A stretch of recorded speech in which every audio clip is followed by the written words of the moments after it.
আমি জয়লাভ কৰিছো ধুবুৰীত 12খনৰ আমি 3খনত জিকিছো ঢকুৱাখানাত আমি 4খনৰ 4য়ে জিকিছো ডিব্ৰুগড়ত 22খনৰ আমি দুইটা লগি 22খনে জিকিছো গোৱালপাৰাত এটো খুব এটা সিগনিফিকেন্ট ৰিজাল্ট তাতে সাধাৰণতে বিজেপি ইমান নিজিকে এইবাৰ 16টা সিটৰ আমি 10টা সিট আমি 7টা এজিপি এটা ৰাভা হাছং দুটা কিন্তু ৰাভা হাছংও বিজেপি সিম্বলতে গতিকে 10টা গোৱালপাৰাটো আমি জিলা পৰিষদ গঠন কৰিম গোলাঘাটত 20টাৰ 20খন আসনে আমি পাইছো গুৱাহাটীত 6টাৰ 6খনে পাইছো হাইলাকান্দিত 8খনৰ ভিতৰত 3খন হোজাইত 12খনৰ ভিতৰত 7খন যোৰহাটত খুব ইম্পৰ্টেন্ট ৰিজাল্ট 16খনৰ 16খনে আমি পাইছো কলিয়াবৰত 8খনৰ আমি 8খনে পাইছো লখিমপুৰত আমি 15খনৰ 13খন পাইছো মাজুলীত 4ৰ ভিতৰত আমি 4 পাইছো মৰিগাঁৱত 12খনৰ ভিতৰত আমি 8খন পাইছো নগাঁৱত 19খনৰ ভিতৰত আমি 11খন পাইছো 6খন হ'ব না 19ৰ ভিতৰত 11খন 19ৰ ভিতৰত 11খন 19খনৰ ভিতৰত 11খন তাতো জিলা পৰিষদ আমাৰ হ'ব নলবাৰীত 12খনৰ ভিতৰত আমি 11খন পাইছো নৰ্থ কামৰূপত 12খনৰ 12খন শ্ৰীভূমিত 16খনৰ 11খন শিৱসাগৰত 12খনৰ 11খন আসনত আমি জয়লাভ কৰিছো আৰু শোণিতপুৰত আমি 20খনৰ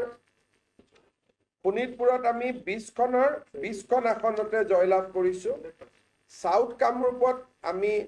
12খন আসনৰ 6খন লাভ কৰিছো মানকাছাৰত আমি আসন জইন কৰা নাই তিনিচুকীয়াটো আমি 22খনৰ 22খন আসনত জয়লাভ কৰবাত এতিয়া ধৰক সমৰিয়াতে আমাৰ প্ৰাৰ্থীগৰাকী হাৰিছে তাত এটো 100% মুছলিম ডমিনেটেড সিট কিন্তু হাৰিলেও আমাৰ প্ৰাৰ্থীগৰাকীয়ে 30% ভোট পাইছে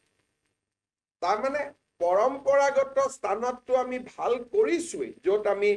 সদায় কৰো তাত আমি 80% কৰো 70 কৰো এইবাৰ তাত আমি 100 কৰিছো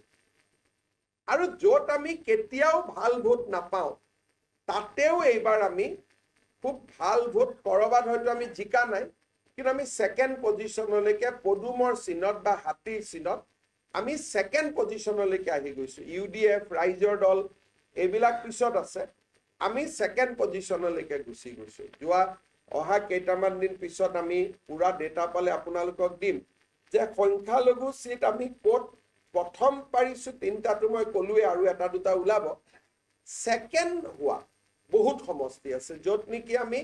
সেকেন্ড হ'ব পাৰিছো আৰু সেকেন্ড হ'বৰ কাৰণে টান ইউডিএফ আছে ৰাইজৰ দল আছে তথাপিতো আমি সেকেন্ড হৈছো আৰু যত সংখ্যাগৰিষ্ঠ অঞ্চলত আমি যত আগত 80 পাও বা 75% পাও তাত এইবাৰ আমি 100 লৈকে গৈছো লোকসভা নিৰ্বাচনতকৈ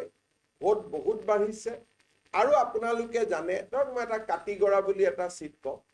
কাটিগৰা সিটত গোটেই জিলা পৰিষদত আমি 4000 ভোটত গোটেই কিটা জিলা পৰিষদ মিলালে 4000 ভোটত আমি জিকিছো কিন্তু তাত বদৰপুৰ টাউনখনে ভোট দিয়া নাই বদৰপুৰ টাউনত আমি পৰম্পৰাগতভাৱে 25000 ভোট পাওঁ তাৰ মানে গাঁৱৰ লগত যেতিয়া ওচৰত থকা নগৰ কেইখন আমাৰ যোগ কৰি দিয়ে তেতিয়া আমাৰ মাৰ্জিনটো আৰু বহুত বাঢ়ি যায় ধৰক ধুবুৰীত এতিয়া ইলেকশ্যন হৈছে এইটো গাঁৱৰ ৰিজাল্ট ধুবুৰী টাউনখন নাই ধুবুৰী টাউনখন পৰম্পৰাগতভাৱে বিজেপিক সদায় আশীৰ্বাদ কৰে বাঢ়ি যায় এটা কামৰূপত মই এটা ৰিজাল্ট দিছো আপোনালোকক কামৰূপৰ ৰিজাল্টত গুৱাহাটী সিটিখন নাই গতিকে সিটিখন আহাৰ লগে লগে ৰিজাল্টটো আৰু এম্প্লিফাই হয়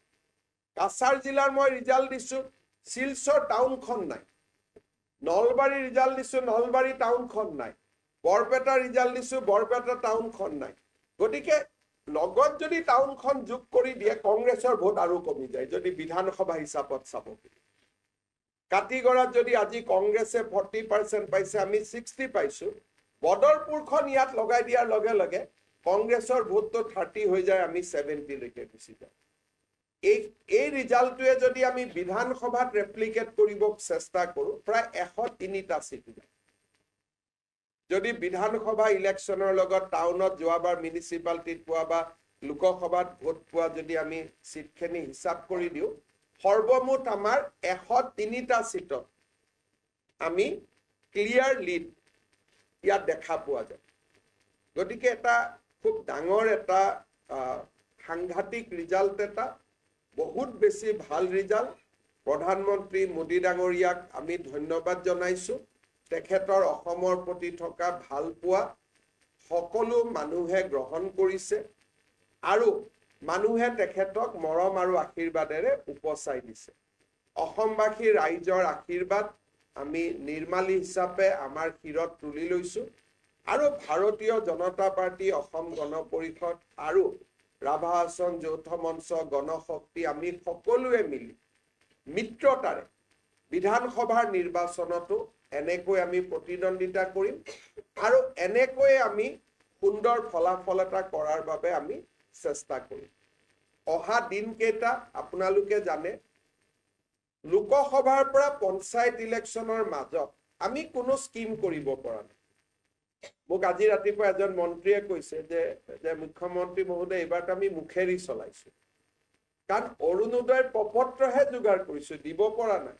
মহিলাৰ 10,000ৰ প্ৰপত্ৰহে যোগাৰ কৰিছো দিব পৰা নাই ল'ৰা ছোৱালী কৈছো 1 লাখ টকাকৈ আপোনালোকক আমি আত্মসংস্থাপনৰ কাৰণে দিম কিন্তু আমি দিব পৰা নাই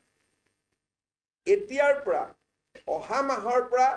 আমাৰ আঁচনিবিলাক ৰূপায়ণ আৰম্ভ হ'ব গতিকে আপোনালোকে ভাবক যে এই ফলাফলৰ লগত আৰু কিমান এলিমেন্ট যোগ হ'ব আছে এতিয়াতো লোকসভা ইলেকশ্যন হৈ গ'ল পঞ্চায়ত ইলেকশ্যন আমাৰ সাংগঠনিক আৰু আমাৰ মুখৰ কথাৰ ওপৰত ৰাইজৰ ভৰসা এই দুটাক যোগ কৰি আমি এইখিনি পাইছো কিন্তু যেতিয়া আমি এতিয়া গেছৰ চিলিণ্ডাৰৰ দাম কমাম বুলি কৈছো যিকোনো খবৰৰ বাবে যোগাযোগ কৰক 7099017330 লগতে 7099017110 নম্বৰত